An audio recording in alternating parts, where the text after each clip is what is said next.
precisamos oportunizar atendimentos especializados, apoio à família. Então, oportunizar, para mim, é a palavra que move, né? Eu gostaria de fazer um complemento, assim.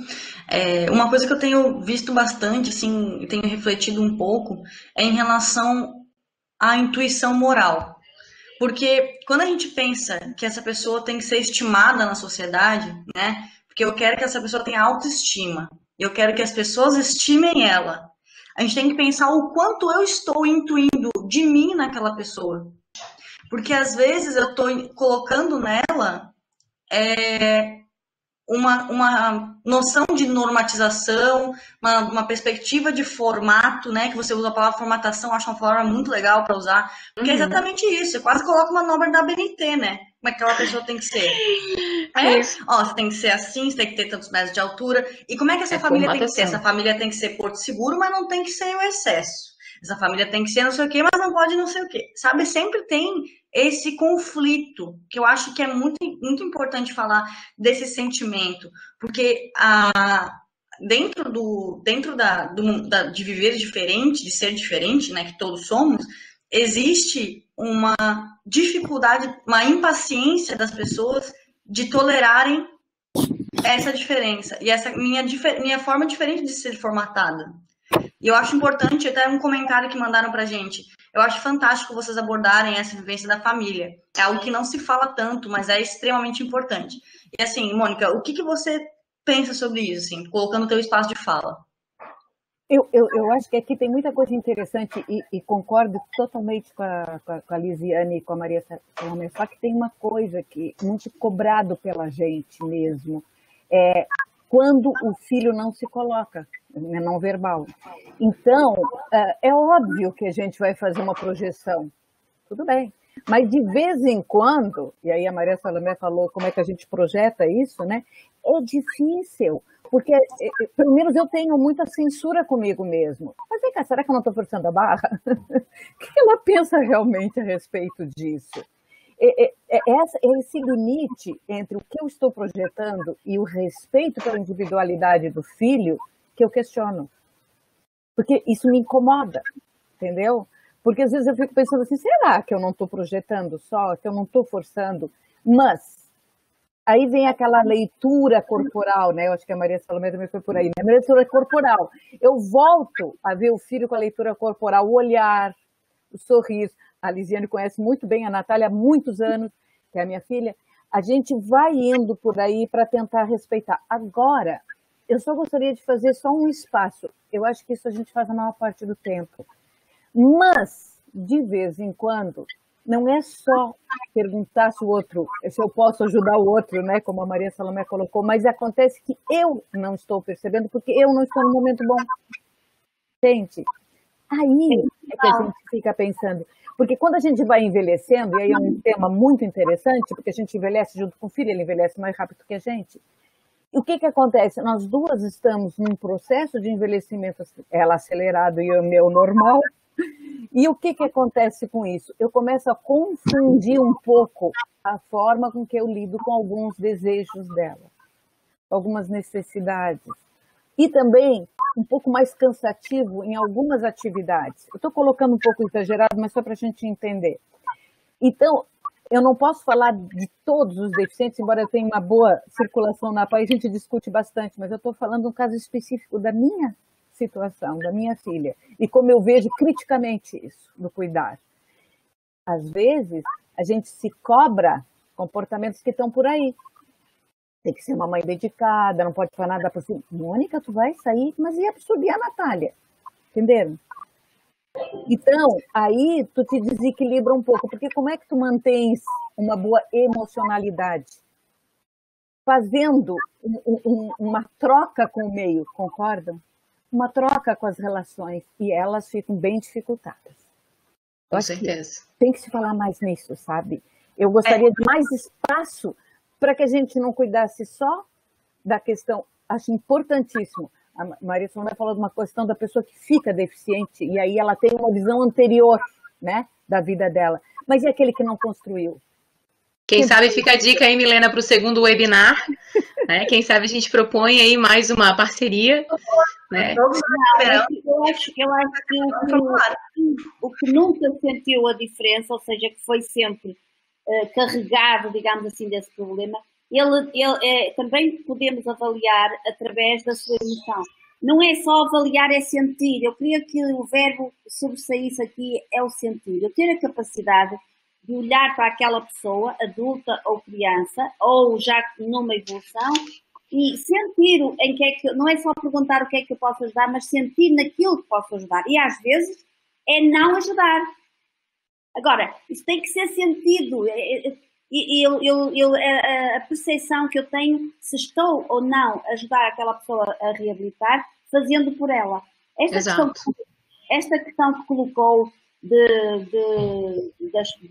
com o próprio envelhecimento, ficarmos com dificuldade de fazermos mais atividades, é natural, realmente, mas isso também nos leva a algum desequilíbrio emocional. E aqui, perguntou há bocado a Mónica, como há dias que não estamos bem? Pois não.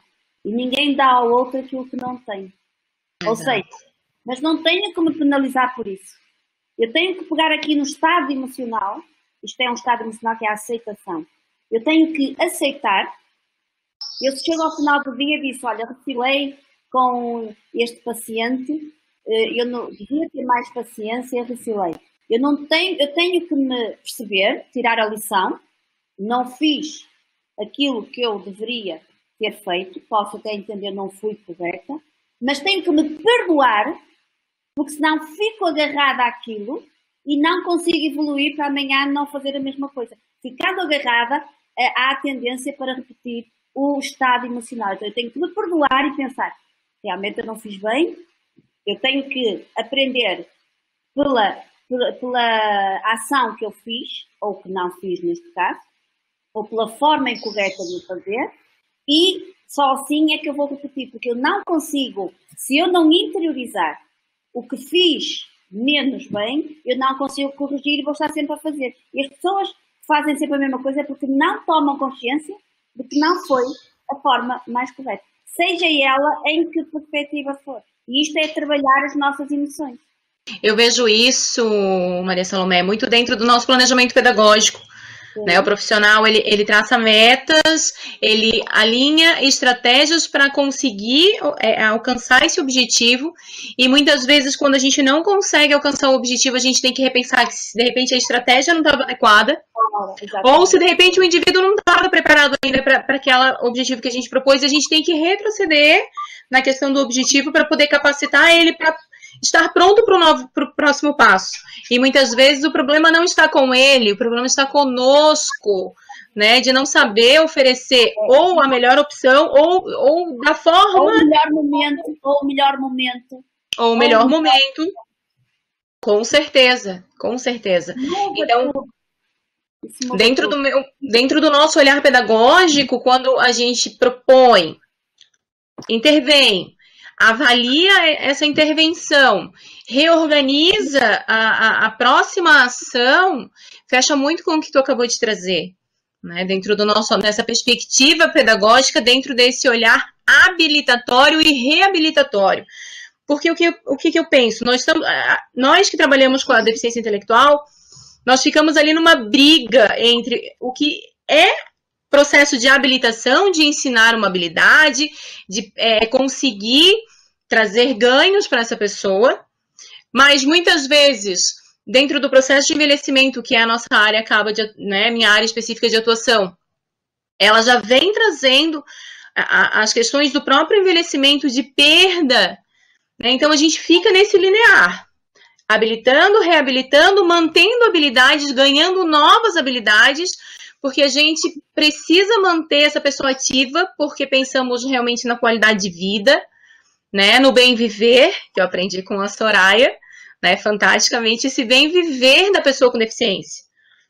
Né? Então, nós, enquanto instituição especializada, pessoas que estamos à frente dessa proposta de atendimento com a pessoa com deficiência intelectual, principalmente, que eu acho que é a grande dificuldade hoje desse atendimento, e fico bem feliz com a reflexão da professora Maria Manuela, quando ela disse que muitas vezes se precisa pensar, né, nessa clientela que está aí oculta, né? Que muitas vezes a gente precisa ter uma forma diferente de atender, sim, para conseguir o resultado que a gente precisa, né? Enquanto profissional da saúde, enquanto profissional da educação, a gente tem que ter uma forma diferente de olhar.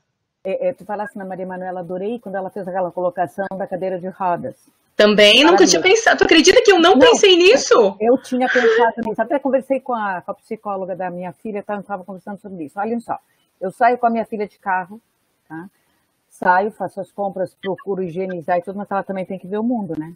Assim, precisa sair um pouco. Quando volta, aí eu tenho que lavar a mão primeiro, tirar sapato para poder pegar ela, botar dentro da cadeira de rodas. A cadeira de rodas, se andar em algum lugar, tem que passar álcool. E isso que eu estou querendo dizer, a família tem que estar sempre se adiantando, entende? Quando ela falou, eu disse, meu Deus, ela está falando do que eu estou pensando, mas é realmente pelo seguinte, é isso que eu estou falando da família. A família tem que se adiantar. Ela tem que, a mãe, e se não tiver, vem aí o que a Maria falou da culpa. Puxa, como é que eu não pensei? E tudo isso é o que eu estou colocando, não estou colocando isso como uma tragédia, porque não é a minha visão de ter filho deficiente, quem me conhece sabe, não. Eu estou só chamando a atenção de algumas coisas, porque elas fazem com que a gente tenha que ter um olhar maior para o outro, exatamente porque eu não sei o que o outro pensa. E isso me preocupa muito. Eu posso falar rapidinho de uma coisa? Eu trabalho com cinema, eu trabalho com filmes, e eu vi um filme que me impressionou em demasia, um filme brasileiro, que se chama Teu Mundo Não Cabe nos Meus Olhos. Por que me impressionou? Porque mostra como é que a pessoa que não tem visão pensa no momento em que ela começa a enxergar, o mundo é outro. O que a gente tem que pensar é que as pessoas se organizam dentro de uma certa realidade. Eu não posso dizer para vocês o que a Natália acha do mundo, eu suponho. Porque este filme, para mim, caiu como uma luva para mostrar o seguinte, no momento em que ele começou a enxergar, e desde pequeno ele não enxergava, ele não se adaptou ao mundo visual. Porque todas as referências de mundo eram outras. Isso me faz mais e mais respeitar minha filha. Porque como ela começou com autismo, que foi o primeiro diagnóstico dela, e depois apresentou outras deficiências, com medicações, etc., o que acontece? Ela já enxergava um mundo diferente, e para mim foi todo um universo que começou e se abriu na minha frente, foi um doutorado. Por quê? Porque é uma visão de mundo que eu acho muito diferente. E uma coisa interessante, que a gente fala em busca da felicidade, do bem-estar, que é o que a gente também está falando, a minha filha é uma pessoa bem, está de bem com a vida, não é, Lisiane? A psicóloga também acha que está de bem com a vida. A gente faz o possível, ela está sempre de bem. Porque parece que a gente está chegando nesse ponto. Porque há interesse, sim, e por outros motivos ela também se deixa perceber. Mas é ainda um terreno pantanoso, entendeu? Dá para ela uma qualidade de vida, porque vamos falar em qualidade de vida. Para ela, o que é? É estar com alguém que atende às suas necessidades, está bem atendida de uma maneira geral, isso ela fica bem. E sair de vez em quando de casa, porque ela não aguenta ficar na pandemia dentro de casa, entendeu? Só dentro de casa. Mas isso tudo a gente tem que ver de que jeito lidar de uma maneira mais tranquila, porque, Maria Salomé, a gente vê algumas pessoas que têm um deficiente em casa extremamente revoltadas, não é, Lisiane? Com certeza. Porque não aceitaram. Tem qualidade. Porque não aceitaram. Ninguém tem qualidade. A está aqui, porque não ultrapassaram o estado emocional da aceitação. E ficaram no primeiro, que é a negação. Muitas vezes nem passaram para o segundo, nem para o terceiro. Ficaram no primeiro. E só quando passam ao estado emocional da aceitação é que conseguem agir por forma até a dar a entender às outras pessoas, porque muitas vezes a família aceita, mas depois saem com os seus filhos e veem que as reações ficam revoltados. É porque ainda não aceitaram. Nós temos que aceitar e só depois de aceitarmos é que estamos em condições não de reagir, porque quando estamos em reação, ficar irritado, é porque ainda não aceitamos. Quando aceitamos, nós passamos ao estado de ação, passamos a agir. Agir é encontrar a melhor forma de olhar, de tocar. Bem, o toque é das coisas mais fabulosas que transmite o estado emocional, quer da pessoa, quer do cuidador, quer do profissional. Muitos profissionais pensam que estão bem emocionalmente, mas a forma como tocam, nota-se que não está. E os doentes em coma relatam isto. Os doentes em coma conseguem dizer este profissional e aquele, que como desta forma e desta e desta. Isso prova que o toque é sentido por aquela pessoa e emocionalmente é gravado. E eu penso também, Maria Salomé, que a questão do toque realmente ela é fundamental e ela está dentro de uma linha do respeito. Né? Por exemplo, quando eu tenho um cadeirante não verbal, eu tenho que chegar até ele, tocá-lo e dizer, olha, vamos para o nosso momento de alimentação? Vamos para o lanche? Vamos para o atendimento de fulano? Vamos para a sala de aula com o seu colega? Vamos lá pegar um sol? A gente tem que comunicar a ele. A gente tem que mostrar que está chegando, não é simplesmente quando olha, lá vai a cadeira, não sabe para onde, nem fazer o quê, né? Como é que funciona isso? Não. Né? Nós precisamos chegar, se posicionar de frente, poder conversar, explicar, por mais que muitas vezes a gente tenha dificuldade até de saber se ele está compreendendo o que tu está passando ou não, mas a gente merece dar esse respeito de sinalizar. Né? Tava pensando aqui, meninas, enquanto vocês falavam, é muito fácil eu falar que eu aceitei. Milena, você tem um problema. Tá, aceitei. Ah, então agora não tenho mais problema. Não, sabe? Não é. E isso é uma coisa que o profissional da saúde pensa que é assim, ó. E não é. Não é, gente. E daí, uma coisa que vem muito, cabe muito na aceitação, é o quanto eu sei daquilo que eu tô vivendo. Porque se tu chega pra uma família que não tá entendendo o que tá acontecendo, eles têm o direito de não entender, de não querer aceitar, de brigar com todo mundo, eles têm o direito de fazer o que eles quiserem, porque aquilo ali que eles estão vivendo é uma coisa que eles, como a Mônica falou, uma coisa que não tá ali na regra da BNT, entendeu? Não era pra ser assim, entendeu? Eles são revoltados com essa norma, porque me falaram que ia ser dessa norma, entendeu? E daí, quando chega e é contra, eles se veem aquilo ali, uma coisa muito nova, muito inesperada, cabe ao profissional e cabe à rede de apoio, e aí eu abro para tipo, comunidade, sociedade, sabe? Olhar essa pessoa e entender, que nem vocês estão falando, né? Tocar, sentir, verbalizar, ficar em silêncio se precisar, né? O silêncio também é muito importante. E isso é uma coisa que me veio na cabeça. Porque como a gente se sente sozinho, né? Tá todo mundo tão sozinho. Não só por causa da pandemia, não tem nada a ver, não tô nem falando da pandemia, tô falando que nós estamos sozinhos porque, às vezes, por exemplo, a Mônica, ela se sente sozinha quando as pessoas julgam ela porque ela quis sair um dia e não levar a Natália. Isso faz ela se sentir sozinha. E ao invés de ela se sentir sozinha, ela deveria ter uma pessoa que fala assim, Mônica, que bom que tu saiu. Tá, e daí o que tu fez? Sabe? Não pergunta sempre da Mônica como se ela fosse um binômio, né, necessariamente. Ela é uma pessoa.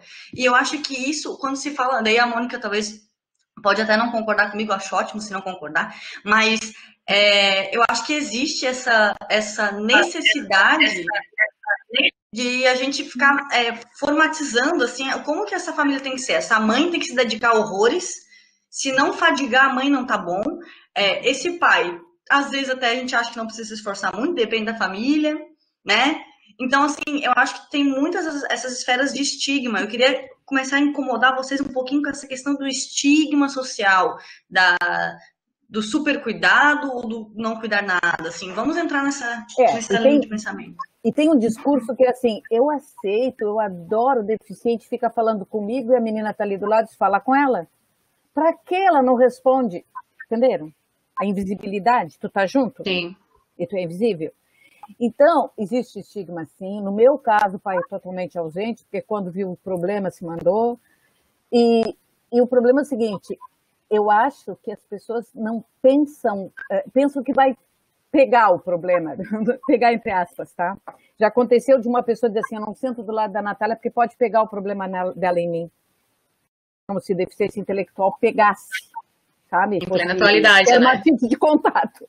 Então, eu acho que eu vejo muito esse discurso. Eu adoro esses pobrezinhos, essas criancinhas que não são crianças, são adultos.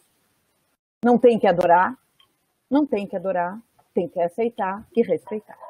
Tá? E eu ainda penso, Mônica, assim, ó, a Natália ainda consegue sinalizar, ela faz sons, né? Ela faz bico quando ela não tá muito afim, né? Ela tem uma boca, ela faz caras e bocas.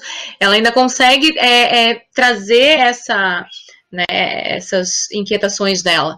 E aí eu pergunto, né, para a questão realmente dos severos, né? Quem realmente é acamado, quem não tem nenhuma forma de manifestação por som, por expressão facial, né? Em que a família realmente precisa alimentar, que a família precisa fazer, ele praticamente respira, né? Como é que essa família, né, recebe todo esse apoio? Penso também na questão da pandemia, né? O quanto essa família está ficando à margem de precisar realmente ter orientações online, de precisar intervir por si, porque não consegue sair com esse indivíduo, ou muitas vezes não consegue um atendimento dentro da sua casa, né, para essa pessoa que não sinaliza, né, que faz uso de sonda, que faz, né, uso de medicação, em que a família não vê perspectiva, porque ela também não pode sair para passear, porque precisa ter alguém em casa para poder administrar essa situação. Desculpa interromper, mas eu só quero chamar a atenção sobre um fato.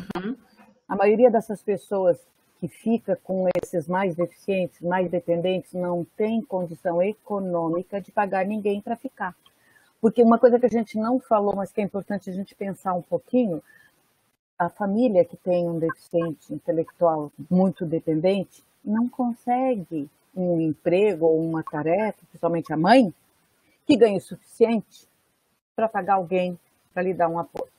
E são raríssimas exceções, né? Política pública, gente. Política pública. Eu acho que a gente também tem que pensar nisso. Isso, há tempos atrás eu dei uma palestra no encontro da Zapaz, e uma mãe levantou e disse assim, poxa, tudo bem, a gente tem muitas idealizações, mas cadê espaço para mim trabalhar e ganhar dinheiro? Ah, porque se a criança adoece e etc. Eu acho que a gente tem que pensar isso globalmente. Nós, famílias de deficientes, muitas vezes, e grande parte das vezes, temos uma diminuição econômica importante, porque não temos tempo para nos dedicarmos a uma profissão, tempo para fazermos um trabalho melhor remunerado, para que a gente tivesse esse espaço de ter alguém cuidando, enquanto a gente se renova, faz contatos significativos, não obrigatoriamente vinculados ao filho, entende? E que a gente pudesse ter essa independência. Pensar um pouquinho mais amplamente. E como a Milena falou das cobranças, porque a cobrança sempre é assim, não pode sair, não pode fazer, olha o que tu tem em casa. Mas lembrem-se, todo mundo que tem filho sabe que tem um tempo de dependência e depois a gente entra no período que os filhos vão fazer a vida deles. Não é o caso da gente. Sim. Então a gente precisa se reabilitar, a gente precisa repensar e a gente precisa de um espaço. E eu penso também, Mônica, na questão da capacitação profissional dessas pessoas, né, uma vez que a gente consiga políticas e condições financeiras de contratação, mas de capacitar essa pessoa para essa forma de atendimento. Né, porque eu já ouvi também de uma família, né, que, poxa, muitas vezes tu tem dinheiro para poder pagar, mas tu não tem quem faça, ou quem queira ficar com o teu filho. Uma coisa é tu ter uma criança e dizer assim, nossa, logo eu tenho um casamento. Madrinha, fica, titio, fica lá na casa da vovó. Mas e como é que eu deixo um adulto com problemas de comportamento ou com toda uma questão de quadro de saúde associado, né, com uso de sonda ou que precise fazer o uso da fralda, uma alimentação específica? Como é que fica com o vizinho para eu poder passear? Não vai ficar, ele precisa de apoio de um profissional, né, que realmente o olhe com suas necessidades, que consiga atender, porque cada dia um dia eu posso, enquanto mãe, deixar um rol, ó, se precisar disso, se ele olhar para a esquerda é isso, se ele olhar para a direita, não tem como eu deixar uma bula de como o meu filho funciona, né, e se ele chorar, ele chorou por quê? Um bebê, tu vai tentar a possibilidade, quem sabe, esteja com fome, esteja com frio, esteja sujo, mas e uma pessoa com deficiência? Quando ela se manifesta com alguma forma intermitente de som, o que ela quer com esse som? Porque a família reconhece. A família sabe que, de repente, ela só quer que ligue a TV, porque ela quer ouvir, né, o programa que ela gosta. Ou, de repente, ela começa a balançar a mão porque é a hora de estar com sede, sei lá. Ou sinais que a própria família institui com ela. Né? Como é que uma pessoa estranha vem para esse movimento? Né? Porque a gente acaba tendo uma linguagem muito comum com eles. né? Na instituição especializada, a gente tenta fazer de uma forma mais ampla com a questão da comunicação alternativa. Né? As pessoas que têm condição, a gente já começa toda uma proposta de comunicação alternativa para tentar, digamos assim, universalizar essa forma de comunicação. Né? Em que o sim é sempre sim e o não é sempre não. E não, mão direita significa isso, mão esquerda significa aquilo, um olho para cima é sede, um olho para baixo é fome. Não existe isso, né? A gente precisa universalizar para que qualquer pessoa entre nesse processo de comunicação. Mas até isso a gente tem que aprender, Lisiane, porque, por exemplo, a minha filha não entende coisa que não seja direta. Não faz, faz. Ela não pode dizer, tu não vai fazer isso. Ela não entende. Não dá para filosofar, né? Não dá, eles não entendem. Então, isso, eu digo assim, tem coisas que de repente a gente não aprendeu. E essa aprendizagem das coisas do cotidiano, entende? Sabe o que eu sugeriria? Um tratamento de cotidiano. Levanto assim, seguro desse jeito, faz assim, dá comida desse jeito. Porque a gente dá comida até que se afoga e tu vai falar com uma fome e vê que não está dando certo. Entenderam? Essas coisas. E parece que toda mãe tem que adivinhar. Não é assim. Quando ele não está no padrão, porque sempre tem gente que se mete, né? Não está no padrão, a gente tem que aprender. Eu fiz um curso para evitar engasgo, eu já fiz um monte de coisa, deu para entender? Porque é o cotidiano, gente. É o cotidiano que nos amarra. Não saber levantar um filho de uma cadeira de rodas é problemático. E a gente tem que aprender. Não saber trocar uma fralda. Vê no papelzinho, como a Lisiane falou. Ele é um adulto. Não existe, Ela só botou fralda depois de adulto. Eu tive que ver o meu método. Criar, né? É complicado. Isso é muito cansativo para a família. Eu queria ler 2 comentários, se vocês me permitem. E daí eu leio uma pergunta que os seguidores estão mandando um monte de coisa, a gente vai acabar não lendo, né? Quem tá no nosso roteiro é tão maravilhoso. Bom, primeiro comentário. Na minha prática clínica, temos o GIF, Grupo Interativo de Família, onde norteia estratégias de enfrentamento e promoção da saúde em seu domicílio. Legal. Legal, foi o que ela acabou de dizer. No processo de reabilitação, o paciente, o cuidador e a família são sujeitos da ação, principalmente o paciente, que a gente fala, a pessoa, né? Com deficiência, no caso do que a gente está falando aqui. E uma pergunta. Quais perspectivas de auxílio e promoção da saúde vocês viabilizam ou visualizam para que a família tenha uma vida favorável e longevidade? Eu precisava de políticas públicas que olhassem com atenção essas famílias que precisam muitas vezes de um auxílio, até econômico, porque, pensem bem, o que a gente não falou ainda, mas eu acho que é interessante, as medicações que os nossos filhos tomam. É mais de R$1.000 por mês, entendeu? É complicado, entende? Então, mas é porque tu não está na faixa, né, da